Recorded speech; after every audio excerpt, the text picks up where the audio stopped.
This adventure begins in the foothills of the Rocky Mountains. Kananaskis was officially designated a protected area in 1978, preserving just over 4,000 square kilometers of subalpine forests, alpine meadows, and wetland habitats.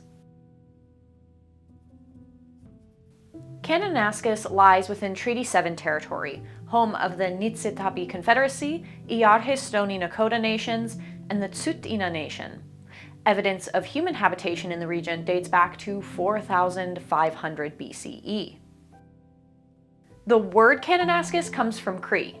Captain John Palliser named the area after Kin-Eakis, a Cree warrior who survived an axe blow to the head according to legend. The Palliser expedition, which took place between 1857 and 1860, is responsible for the English names of dozens of landmarks in the Rockies, several of which you'll hear about in this video.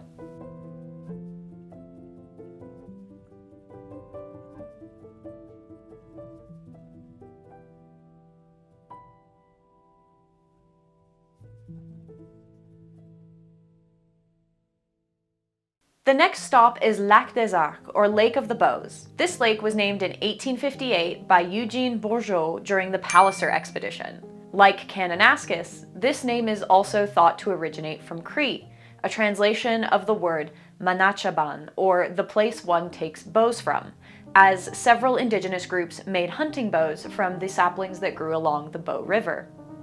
Humans have lived in this area for at least 11,000 years, hunting mammoths, bison, sheep, and caribou as glaciers retreated at the end of the last ice age. These early inhabitants left evidence of their campsites, including teepee rings, stone cairns, rock paintings, and bison kill sites. The last of these early cultures were the descendants of the Kootenai people, who were living near Lac des Arcs at the time Europeans first arrived in the early 19th century. However, shortly after European contact, the Kootenai were forced westward by the Piikani and Nakota nations, the latter of whom still live in the area. The most notable man-made site today is a cement plant owned by Lafarge Canada. The initial plant was built in 1905 alongside the neighboring town of Exshaw by the Western Canada Cement and Coal Company. Nowadays, the plant produces Portland cement, the most commonly used cement worldwide, and 4 of the 5 raw materials are sourced locally: limestone, shale, sandstone, and water. The last ingredient, iron, is imported from British Columbia.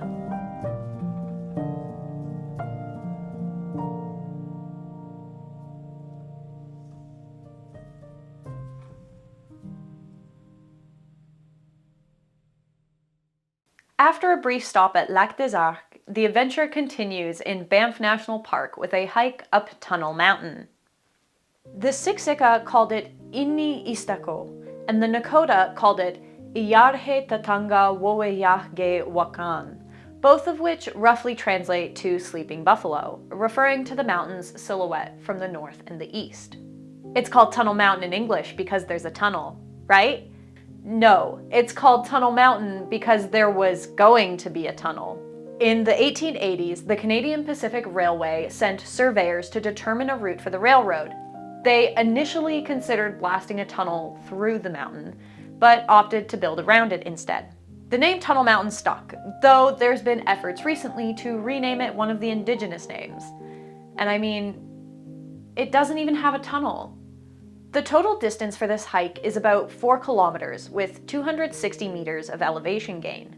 This out and back trail up Tunnel Mountain is well used, but rated as moderate difficulty by AllTrails.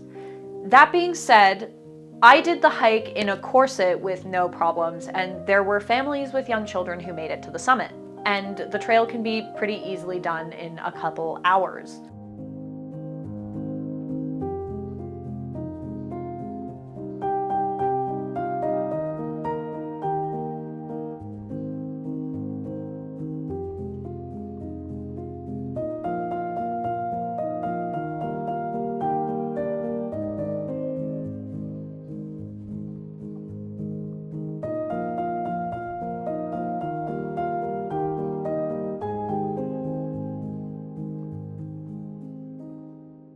Tunnel Mountain lies next to Mount Rundle, and the trail offers a stunning view of the larger mountain looming over Banff.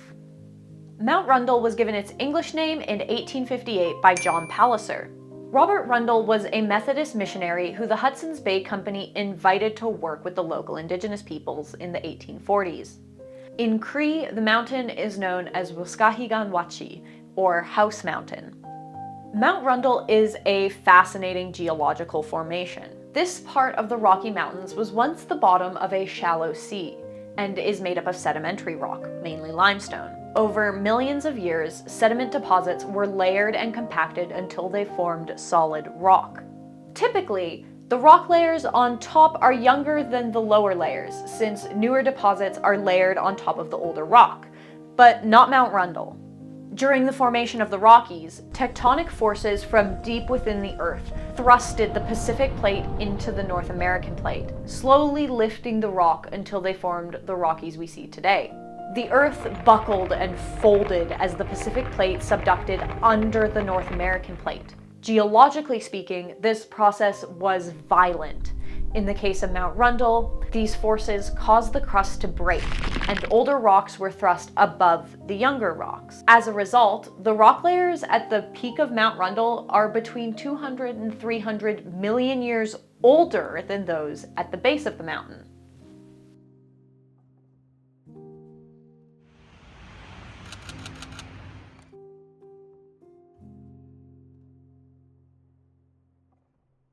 After getting back to the trailhead, it's time to head further west. In the Columbia Mountains lies Mount Revelstoke National Park, home to one of the world's only inland temperate rainforests.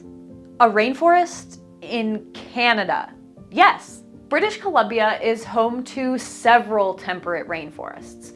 The largest of these extends along much of the Pacific coast. But nestled in the mountains is the interior cedar hemlock ecozone, the rainforest of the Rockies. The giant Cedars Boardwalk is an old-growth forest about 30 minutes from the town of Revelstoke. The trail is only 500 meters long with 28 meters elevation gain, making it a fairly accessible and family-friendly outing. It's difficult to articulate just how beautiful this place is. It's so alive. Even in autumn, the plant life is so vibrant and green, and one is surrounded by dozens of species of plants, fungus, and animals. The standout feature along this boardwalk are the old-growth western red cedar in the forest, some of which are over 500 years old. And the age of these trees matters. Cultivated by time and natural processes, these old-growth forests are a vital part of the ecosystem. They are home to hundreds of species, which take advantage of the mix of young and old, small and large, living and decaying trees in a way that cannot exist in younger forests. If you want to learn more about the scientific and cultural importance of these old-growth rainforests, check out this video, which goes into more detail after you're done with this one. Wandering along the boardwalk is spectacular, and video just doesn't capture it. The lush landscape engulfs the senses. Even on a cloudy day, light breaks through the canopy and dances on the forest floor. A nearby stream trickles as bird calls echo around you, and there's a light breeze that brushes your skin as it brings with it the fresh, herbaceous scent of the surrounding forest. It's like something straight out of a fantasy novel. You'd almost expect to encounter a fairy or some other magical being in these woods.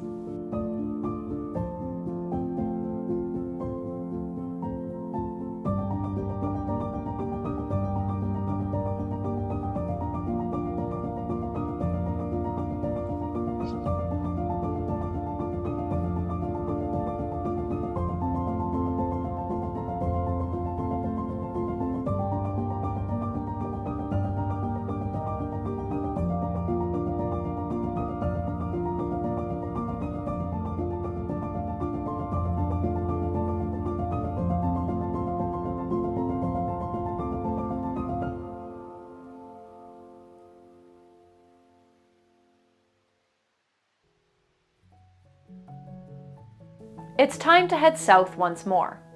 Just past the Alberta border lies the Crow's Nest Pass and Frank, a village with less than 200 inhabitants, but a fascinating history. It's the turn of the 20th century. Frank's a bustling coal town with a population of about 600 people. Turtle Mountain towers over the busy town, the coal seam within providing a livelihood to many of Frank's residents.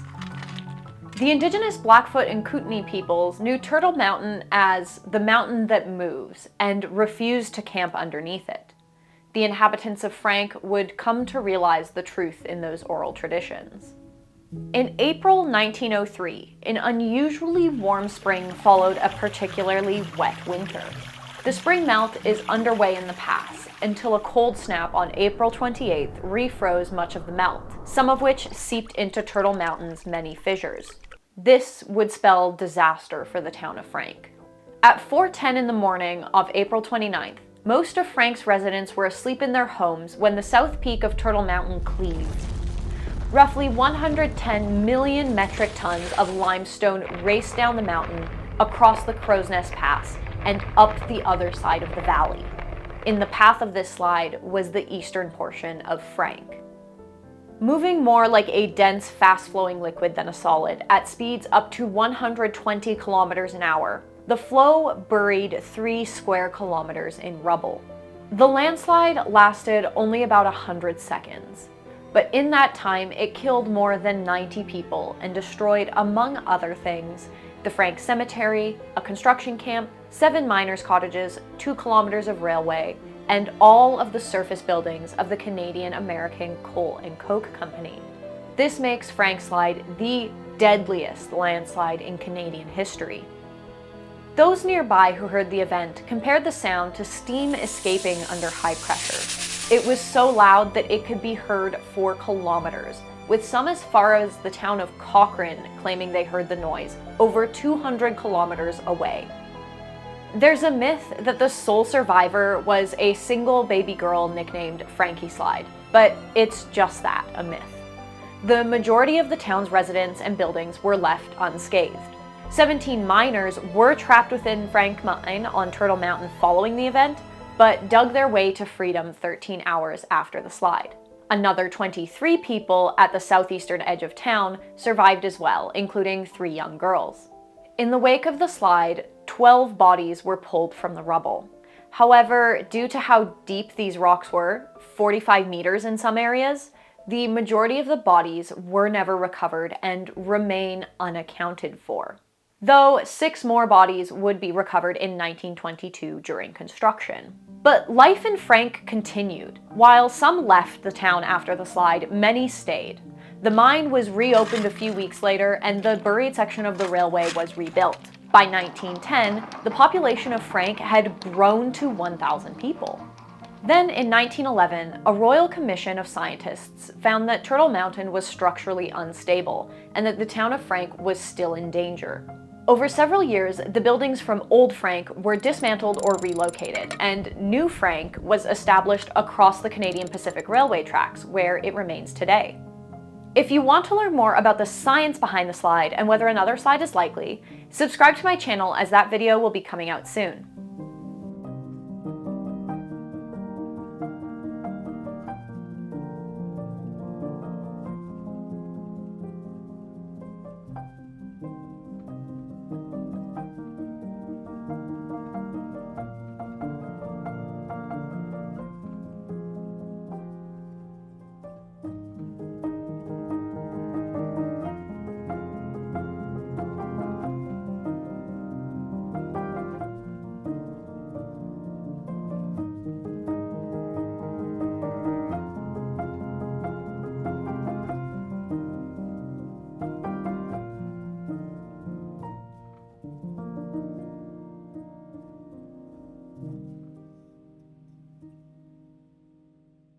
After some time exploring Frank Slide, it's off to Waterton Lakes National Park. Located in southwestern Alberta, the park was first established in 1895 and became part of the world's first international peace park in 1932, along with Glacier National Park in Montana.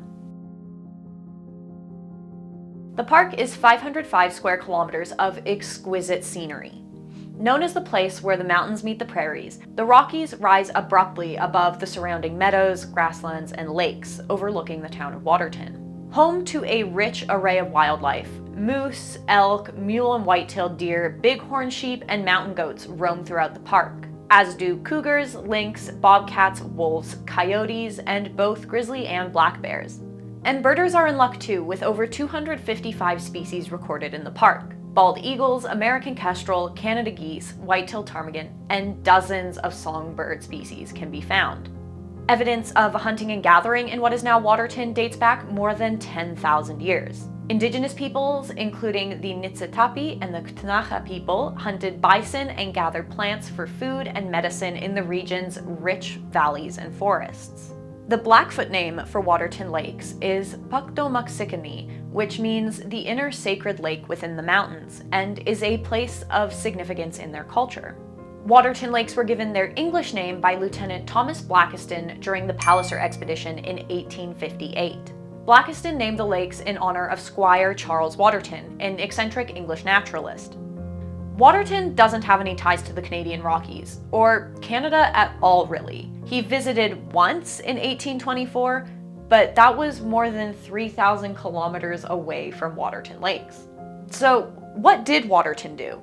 He developed cutting-edge taxidermy techniques, explored the rainforests of South America, and created the world's first nature preserve, but has a complex legacy. Charles Darwin described Waterton as, quote, the strangest mixture of extreme kindness, harshness, and bigotry that I ever saw, quote. And Waterton managed several plantations in British Guiana with slaves on behalf of his family prior to abolition, which felt important to acknowledge before moving on. The Prince of Wales Hotel stands out on the horizon.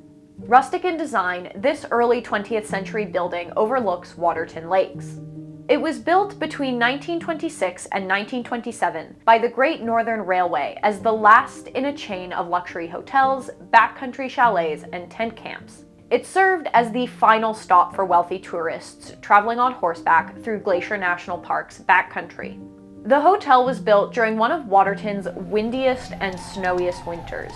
In December 1926, hurricane-force winds blew the hotel's wings off their foundations before workers managed to winch them back into place. 3 months later, strong winds blew the building off its foundation again, and out of fear of damaging the now fully framed building, it was left slightly out of plumb. The hotel gets its name from Edward, Prince of Wales, who later became King Edward VIII. During this time, calling the Prince of Wales a celebrity would be an understatement. He was one of the most photographed people of his time. While popular as a prince, as a king, he failed to maintain his public image. Though his reputation suffered, the namesake remained.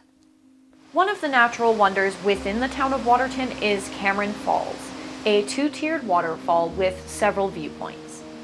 Interestingly, the oldest exposed bedrock in the Alberta Rockies can be seen at Cameron Falls. From the paved viewpoint at the base of the falls, one can see a band of dolomite, a layer of sedimentary rock that is 1.6 billion years old. For some perspective, the Earth's age is estimated to be about 4.5 billion years old, so these rocks are about a third of the age of the planet. And it's these seemingly ordinary rocks in a little town in the Southern Rockies that allow us a glimpse into this past and the weird and wonderful world that created them. There are many fascinating geological wonders in Waterton Lakes National Park, and Red Rock Canyon is another one of them, not to be confused with Red Rock Canyon in Nevada in the United States. Less than 20 kilometers from the Waterton town site, there are several options for hiking, including short hikes around or in the canyon. I don't think I need to explain the origin behind Red Rock Canyon's name. The red rocks do that for me, but why are they red? The distinctive coloration of the canyon comes from argillite, a sedimentary rock that is rich in iron. Where the iron is oxidized or rusted, the rocks are red, and the green rocks are unoxidized. And just like Cameron Falls, Red Rock Canyon also offers us a glimpse into Earth's history. These rocks were formed before complex organisms evolved, around 1 billion years ago. But evidence of ancient life can be found in the form of stromatolites. Stromatolites are fossils made of layered mineral deposits produced by microbe colonies. In Red Rock Canyon, these fossils were made by photosynthetic cyanobacteria. While alive, these colonies would trap, bind, and produce calcium carbonate in thin layers as an indirect product of photosynthesis. This process is really complicated, but the end result are the mineral structures that we see today. And stromatolites aren't just a thing of the past. While rare, living examples can be found in shallow tropical seas. Australia's Shark Bay is home to living stromatolites that are nearly identical to those found in the formations in Waterton Lakes National Park. After Red Rock Canyon, it was time for me to head home, which means that's all for today's video. If you enjoyed this video, please give it a like and leave me a comment. It really helps. And if you're interested in history, both human and natural, subscribe to my channel for more content like this. I do have some more videos on the way with information that couldn't fit into this video coming soon. Thank you so much for watching and have a lovely day. Bye-bye!